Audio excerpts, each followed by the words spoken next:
Hey everybody, welcome to another Illustrator CS6 tutorial, and we're going on part 3 of the image trace advanced options. So last we left off on corners, where I showed you how much corners, how the corner slider affected what was going on. So the next thing I want to show you is the noise slider.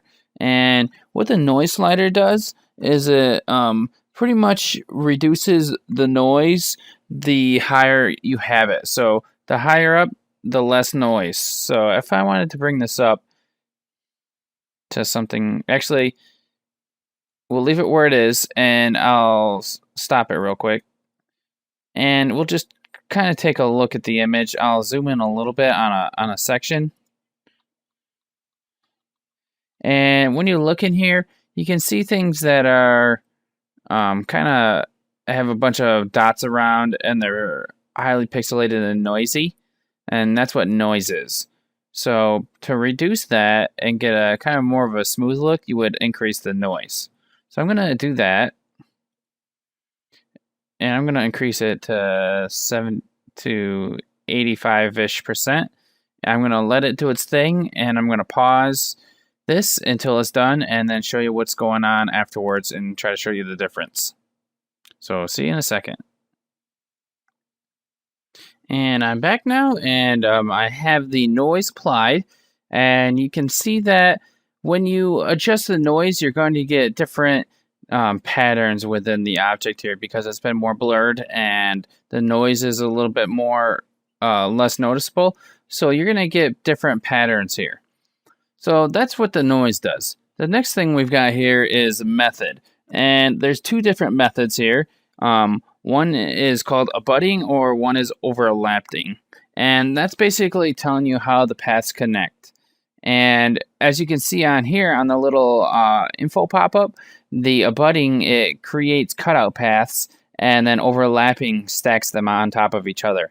So for example, for maybe this wing here, the first color, if we had it on overlapping, would be the darkest color, and then they put another layer of the light color on top of it, and then a lighter, and so on until they're overlapping.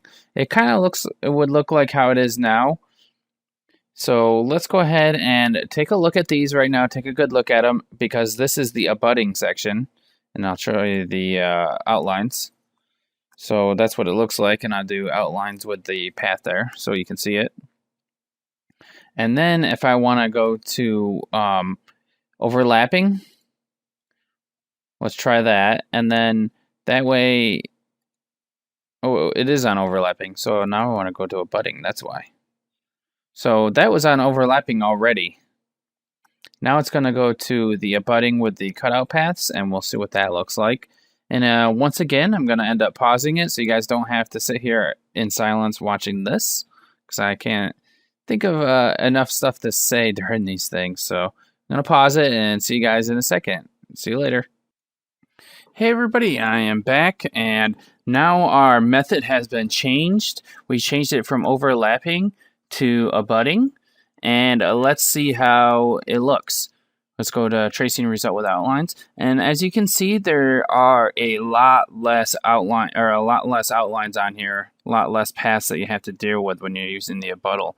And you can see that it's a lot more crisp and clean. It all depends on what you like and what you like to deal with, and how you think it handles the different colors. So keep that in mind when you're using the methods here. And then down here we've got create, and we've got fills and strokes. And what is asking you to create is the colored regions in here. Do you want them to be fills, which are basically using the paint bucket and putting it in colors, or do you want to use strokes, which is using paths that have a stroked color on it to create the colors? And then if you have strokes selected, then the next thing that'll pop up for you is the stroke here, and you're able to specify a maximum width that you can have for the stroke pixels. So if you set the maximum width of 10 and it wanted to fill this little section in that my mouse is on, it would have a bunch of lines going up and throughout this that it would have a stroke connected to them, and that stroke would provide the color. All right, we've got a couple more things down here called options. We've got snap curves to lines. So if you've got a lightly curved line, it's going to make it a straight line, and then ignore white. So if you have something that's colored white and you image trace it, it's just going to set the fill to none. Here's our information bar down here. Basically, it's telling us what we have when we're traced. So we've got 193 colors, 228 paths, and 5,389 anchor points. So that's that. And then here's a preview button. Check it on, check it off to preview what you're tracing. If you uncheck it and you start messing with some of this stuff, it's not going to automatically preview what you want to do. So if you have preview on, as you can see, the preview automatically starts going off and you have to render again. So if you want to work quick, if you need to change a bunch of settings, check off the preview. If you're trying to change one setting to hone it in, then you might want to keep the preview on.